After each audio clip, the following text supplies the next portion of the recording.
Alright, magandang gabi po sa inyong lahat mga kababayan, Batang Maynila to.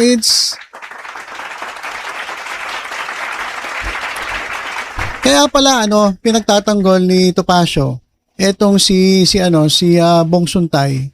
Etong si Kong Manyakol mga kababayan. Etong si si Boy Imagine. Kaya pala niya pinagtatanggol, parehas pala sila. So talagang ganun pala yun, si Pulong Duterte sabi niya saludo siya kay Suntay. Ito naman pinagtatanggol niya si Suntay. Maliban sa pagiging DDS, maliban sa pagiging Duterte supporter, ang common sa kanilang lahat, pare-parehas silang bogmali. Pare-parehas mga manyakol. Anak ng teteng yan, Grabe na to. Ano naman nangyari sa Pilipinas? Itong Middle East naggigera.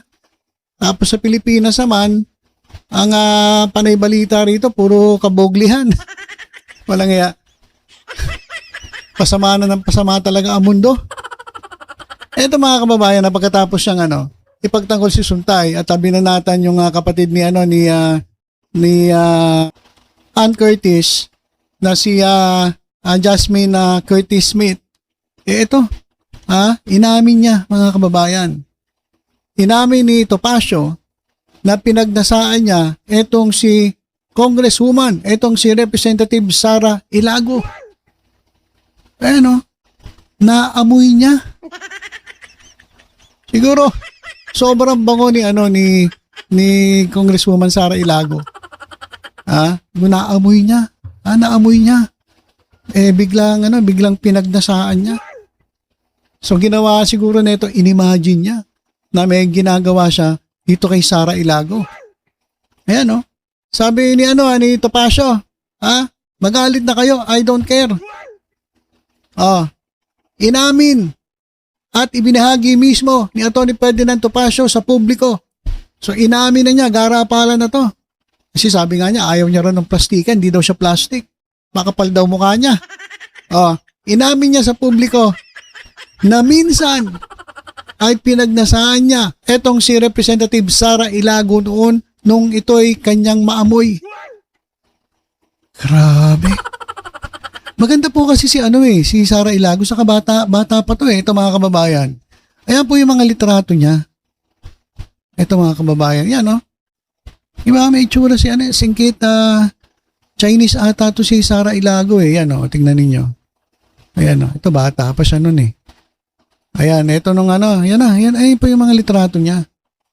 So parang inosente. Naging pala siya, representative ng Kabataan Party List. At ngayon ay alam ko sa Gabriela na siya Gabriela Party List na.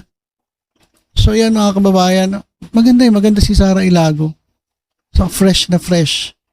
Kaya siguro nung naamoy na itong manyakol na si Topacio. Pinagnasaan niya raw. Hindi, maganda naman talaga kasi, may tsura. Pero, dapat pag ganun, di ba? Dapat pag ganun. Sabihin mo na crushan mo lang, crush mo, kasi maganda. Pero wag naman pati yung pagnanasa mo, ibubulgar mo pa sa taong bayan, sa publiko. Ang kapal naman ng mukha mo. Grabe to si Topacio. Ito mga kababayan, ito. Ako dati, sabi ni Topacio ako dati pinagnasaan ko rin si Sara Ilago Naamoy ko nung hearing namin sa DOJ. Magalit na kayo, kung magagalit kayo sa akin, I don't care. Kasi talagang ako, suklam na suklam sa hypocrisy. Kaplastikan. Kasi I always say what I mean and I mean what I say.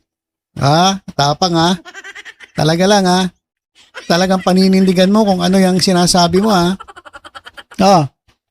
Hinggil ito sa pagtuligsa ni Topacio kay Ilago tungkol sa umunay pananahimik at hipokrita ito sa pag-recruit daw ng Kabataan Party List na dating pinamunuan ng mambabatas sa mga kababaihan at mahalay di umano ang mga ito sa bundok. Yung mga nire-recruit ng Kabataan Party List na napagsamantalahan. Sara Ilago, anong sinabi mo? May sinabi ka ba? Wala, napakalaking hipokrito niyan si Sara Ilago, sabi ni Topacio. Yung complaint namin kay sa Lucena, in-empower ninyo pag-recruit ng mga babae. Inaabuso sila doon sa bulubundukin. Wala kayong sinasabi. Yan ang sinasabi kong punong-puno ng hipokrito ang House of Representatives. Depensa naman ito pa kay Suntay. Talaga namang down na nagnanasa ang kalalakihan sa kababaihan at wag na raw silang magplastikan. Inimagine lang. Sinabi lang kasi, for relevant yon Sara Ilago. Kasi ang sinasabi ni Congressman Suntay, no one should be called to account legally or criminally for what he is thinking. Lalaki yan, huwag na tayo magplastikan. Ang mga lalaki, nagnanasa talaga yan. We are wired for that. Let's not be hypocrites. No, sabi ni Topacio. At dahil dito mga kababayan, naglabas ng payag itong si Ilago. At kaugnay nito, sinabi niyang hindi niya palalampasin ang mga nasabi ni Topacio. Hindi natin ito palalampasin. Kailangan nating panagutin. Walang puwang sa lipunang naghahangad ng tunay na pagbabago ang ganitong kaisipan at pag-uugali. Ayun yung sabi ni Sara Ilago. Ayan. So ibig sabihin bogli na bogli. Etong si Topacio. Grabe ka. Atty. Topacio. Basahin ko lang ilang comment ng ating mga kababayan. Sabi rito, isa pa to, manyakis na to. So nauso na. Nauso na nga mga kababayan na bakit ganun? Nagsimula kay Suntay, sinundan ni Topacio, sino pa kaya ang susunod dito? Yung iba, tahimik lang. Hindi nila binubulgar na sila yung mga bogmali. Hindi nila binubulgar na sila yung mga mga manyakol. Pero ito, si Suntay at itong si Topacio, talagang bulgara na mga kababayan. Sabi naman na iba, nakikisaw-saw lang dyan si attorney. Si Mang Topacio 2.0. Si Mang Kanor 2.0.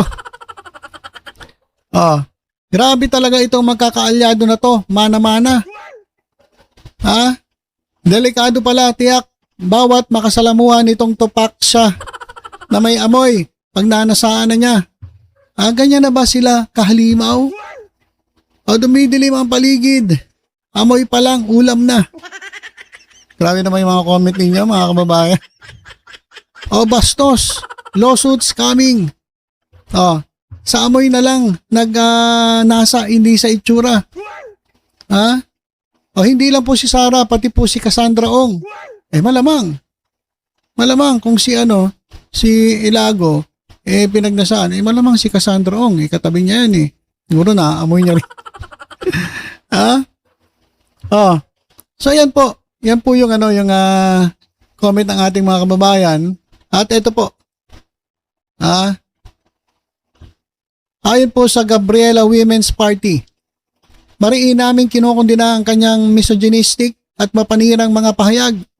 Hindi na ito nakagulat mula sa isang abogado kuno na may mahabang track record sa panre-red tag at pangbabastos sa kababaihan. Hindi ito katanggap-tanggap. Ayan yung sinabi ng Gabriela Women's Party. Pinag-aaralan umano ng partido ang mga posibleng legal na hakbang para mapanagot si Topacio. Ang mga katulad niya hindi dapat hinahayaang maging abogado kung ginagamit lang ang propesyon upang makapang-alipusta sa kababaihang lumalaban sa abuso at korupsyon. Ayan ang sabi ng Gabriela Women's Party. So ito pa sabi ng ating mga kababayan, initiate and disbar Topacio campaign or identify a specific provision in the Safe Spaces Law that addresses this kind of concern. Ayan. Attorney ba to? Okay lang ba? Isa publiko yung mga ganyang komento at may na-mention na naman na pangalan. So yun po yung yung problema dun Kung talagang nagnanasa ka, dapat itago mo na lang sa sarili mo. Crush mo Crush mo. Di hanggang imagine ka na lang kasi unang-una may itsura naman si Congresswoman Ilago. At ikaw, mukhang wala ka namang kapag-asa kung sakaling ligawan mo si Sara Ilago. So hanggang ka na lang, hanggang imagine ka na lang, hanggang pagnanasa ka na lang, hanggang sa isip ka na lang. Kasi sigurado, hindi ka pa nagsasalita, busted ka na So, etong si Topacio, mga kababayan, naturing ang abogado, dapat yung mga ganyan, iba dapat itinatago na lang. Hindi na dapat yan ibinubulgar. Ibinubulgar niyo, ibig sabihin, pinapaalam ninyo na kayo'y mga manyakol, na kayo'y mga bogmali. Sabi niya, lahat daw ng lalaki ganon. Siguro, yung mga lalaki humahanga. Pero yung kagaya mo, na amoy pa lang, nagnanasa ka na, nag-iisip ka na, nag-i-imagine ka na, at sasabihin mo pa sa publiko na na pinagnanasaan mo, etong taong ito, malala ka na. Hindi lahat ng lalaki ganyan. Di ba? Ano to? Bulgara na? Talagang pinapakita ninyo na kayo mga manyakol? Ganun ba yun? Dito natin malalaman, wala na nga ang respeto ngayon. Kahit may mga pinag-aralan, talo pa ng di nakapag-aral. Sabi naman ng iba, gusto lang maging viral, don't mind him as if he doesn't exist. Imagination must be controlled. It's for the good of society. Anyone who disobey must be humiliated and punished. Ayan mga kababayan, basahin pa natin ilang komento. A living example that having an education doesn't always mean having the right mindset. Grabe na si Attorney T. Sagaran ng kahayukan. Itayo ang bandera ng kababaihan, nilampaso nyo ang kumag na ito. Ayan, no? Kagwapo ang putik. Grabe, in public sinasabi nila yan kahit marinig ng pamilya nila. Paano pa kaya kung sila na lang? Grabe siguro kwentuhan nila. So, ayan mga kababayan. Ito po nga Gabriela Women's Party ay pinag-aaralan po kung ano ang pwedeng gawing hakbang para mapanagot etong si Topacio. Grabe ito. Talagang amoy pa lang daw ni Sara Ilago pinagnasaan na. Grabe naman yung panahon ngayon, sama-sama na. So ayan mga kababayan, yan po yung nagiging issue ngayon. Una si Suntay, ngayon si Topacio naman. Ano ba to? Diversion? Para ma-divert ang usapin ng impeachment? O talagang gusto lang magpapansin ng mga ito? Kasi mga kababayan, negative publicity pa rin yan. Gusto nilang makilala.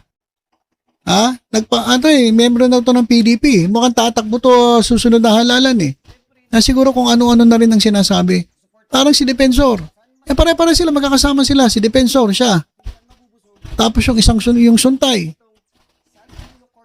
So, ayan mga kababayan yung mga manyakol.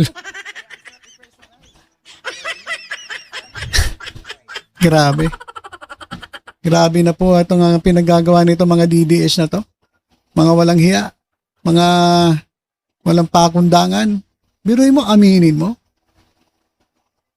Na nung maamoy mo, si Sara Ilago, pinagnasaan mo. Sa ang kapal na mukha mo naman. Alam mo naman, papatulang ka. Ayan po, kasi hanggang na lang sila, imagination. Si Suntay na, imagine si Ann Curtis, kasi alam niyo naman na hanggang imagine lang. Hanggang imagination, hindi naman sila papatulan, hindi naman sila papatusin. Ganun na ito si Topacio.